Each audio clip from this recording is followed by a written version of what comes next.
In this video, we're going to cover some of the key things a man with autism would like you to know. We're going to be giving that both from the perspective of myself as a man with autism, but also I'm going to try something a little bit different this time, and I'm going to include my mother in the discussion so that we can get her perspective, having raised a man with autism.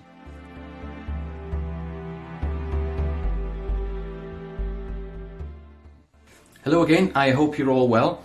My name is Adam and I've been diagnosed with Asperger's syndrome. I then went to university and studied psychology, and now I upload videos discussing Asperger's syndrome, psychology and that sort of thing, but I try to do it in as real and as true to life way as I possibly can, without any of that false positivity and trying to get likes and that sort of thing. So hit that subscribe button and you'll be notified when I do upload these videos. Okay, so as I said in the introduction, the main part of this video is going to be a discussion between my mum and I about this topic. So I need to bring you with me to my mother's house. So without further ado, let's go.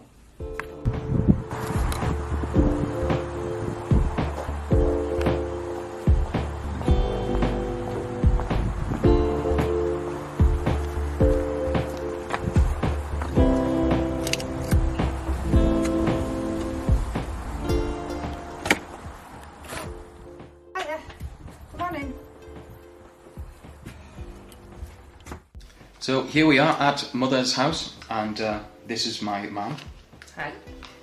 So we're going to start with the first point about a man with autism that I think he would like other people to know, is that planning for the worst usually leads to surprisingly good outcomes.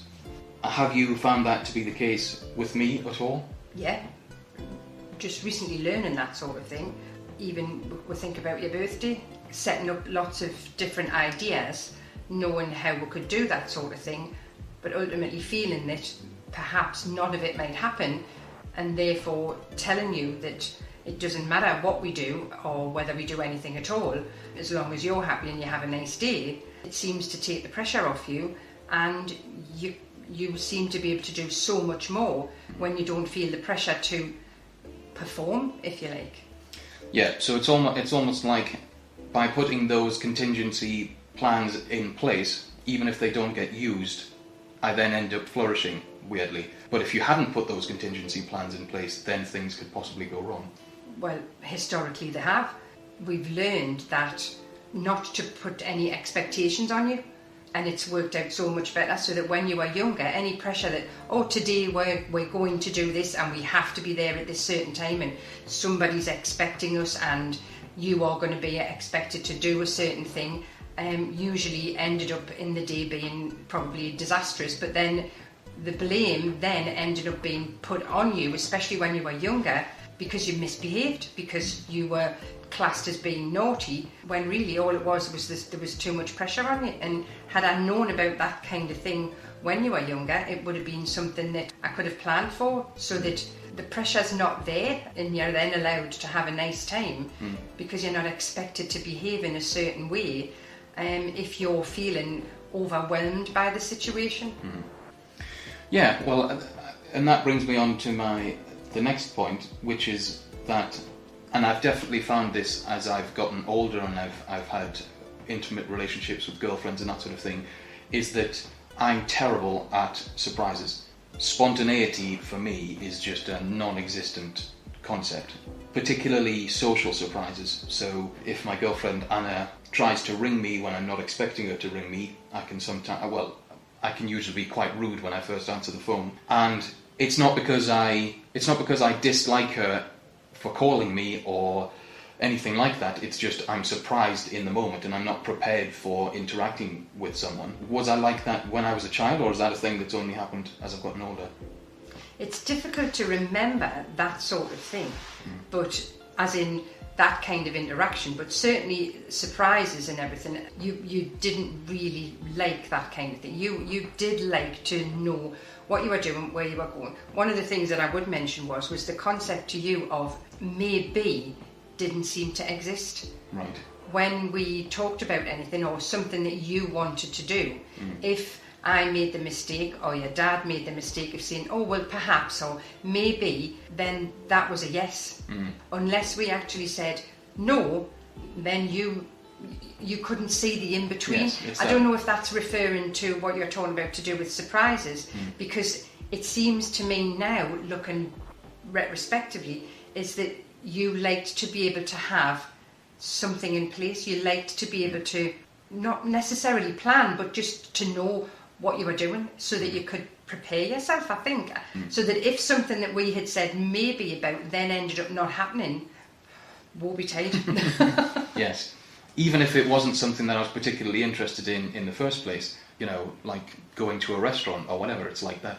That's not something I'm really bothered about, but if then you change that plan, it's like... Yeah. One of the big concepts that I would recommend to anyone who is living with or trying to deal with someone with autism is to be as forgiving as possible. And again, you've already touched on this, but it is important to remember that it is a neurodevelopmental disorder, which means the individual's brain is literally different. So it's, even though it's sometimes very hard to grasp the concept from the perspective of someone that doesn't have the disorder, it's very difficult to grasp that the individual's behaviour, the individual with autism, is not in their control. They're not actually choosing to behave in that way. So I think the best way to deal with someone like that is to be, whilst yes, discipline is important, it's also important that you remember that they have a disability, and you have to accept that they're not, in many cases, they're not choosing to behave in that way. Does that make sense? Yes, again, this is the sort of thing that I would have loved to have known about when you were younger, because when you talk to other parents of what you would call normal children, they would say, oh, it's the terrible twos, or it's the whatever you say, and then as you go on to be a teenager, oh, they're just going through the lazy teenager phase and all this, or they're going through the rebellion phase and everything, which, yes, to some extent, you still did do. But to other extents, now looking at it, when some of your behaviour was out of character, really, it would have been helpful to be able to identify that difference and to be able to just let you have that meltdown and then just pick up and start again. Because the forgiveness part of it is, I think forgiveness is a difficult word, because obviously as a parent, especially as a mother, it's like clean slate the following day, and you don't hold a grudge about it. So I think forgiveness is the wrong kind of word to use, because as a mother, I would never hold a grudge and say, oh, well, I'm not having Adam round here tomorrow because of how badly behaved he was yesterday. That doesn't enter into it. But other people can react like that. So, perhaps that's more of a tip to people that don't have that mothering instinct. Yeah. Forgiveness is a bit of a kind of as you said, a bit too brief to describe it, but basically it's like you have to, as much as possible, you have to try and allow my behaviour to not affect you. And just pretend as if it never happened, and then just move on. Yeah, thereby it doesn't affect you. Yes. Okay, so this is perhaps more of a point that is regarding children rather than adults, but I think it's definitely helpful if people can, particularly teachers, can play to the strengths of the man with autism rather than trying to enhance their weaknesses. Were there any particular strengths that you noticed in me when I was a child? Well, from the very beginning, you could talk, but we used to play a game, the spelling game. We would just talk in spelling, just as if I was going to say to you, ADAMHOWYOUTODAY. And we would go on like that in the car or walking in the street, spell talk. And we could have this conversation. Now I'm out of the habit of it. I've noticed how difficult it is for me to get back in. But when you were little, we could have that conversation by spell talk. All I used to think that was doing was helping you break words down and think a little bit more. It never occurred to me that was different. Yeah, I mean, if a psychologist was examining my childhood and my interests, I definitely was obsessed with words and the spelling of words, and was very preoccupied. I can remember being preoccupied with trying to learn more and more words and trying to learn the meaning of more and more words. And so for me, I would have, as you've said, my strengths when I was younger was verbal and vocabulary and that sort of stuff. And yet you wouldn't read. Yes, and I'm still like that. I still don't read, and I don't know what. Still have not figured out what that is yet. But you would be read to. You absolutely love to be read to. And again, this just popped into my head. And I don't know whether other children do this because it's not something I've talked about. You memorised the books, and I would read a story to you. And if, for example, I knew that we were going to have to do something at a certain time and it was your bedtime and I had to have you settled before I went away, I would try to reduce the length of the story. And you could tell me pieces that I'd missed out in the story because you knew certain words were meant to follow other words within that story. Yes.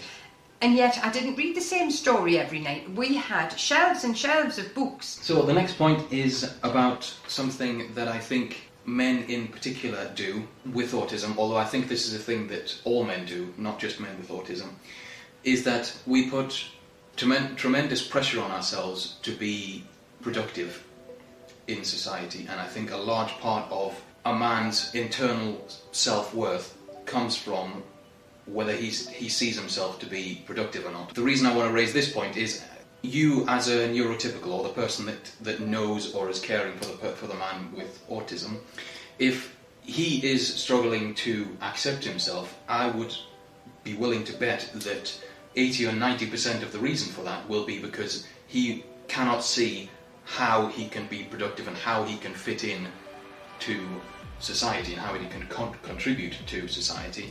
So my recommendation would be, if it's possible, for you to support him into some kind of career that would both satisfy his interests and would also fulfill his need to be productive. Well, particularly for me, when it comes to me and working and being productive, the part that I struggle with, and I know other men that have Asperger's syndrome or other men that are autistic struggle with this, is that I find it difficult to be regularly reliable in the way that you need to be for a job.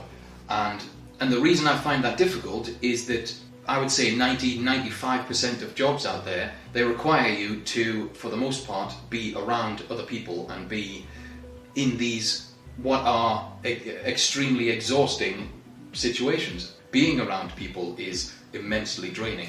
And so you can imagine, classically, in an employment situation, that's extremely difficult for someone with autism, because basically we have to be able to be putting on an act and be socially functioning in the job, which massively exhausts us and makes it so that the job it might only be 40 hours a week, but to us it feels like 100 hours a week, and we're just absolutely exhausted. The idea of being able to be productive is that what you feel that other autistic people need is for the job itself to just be the job itself. To be able to be in a job where you're on your own doing the work.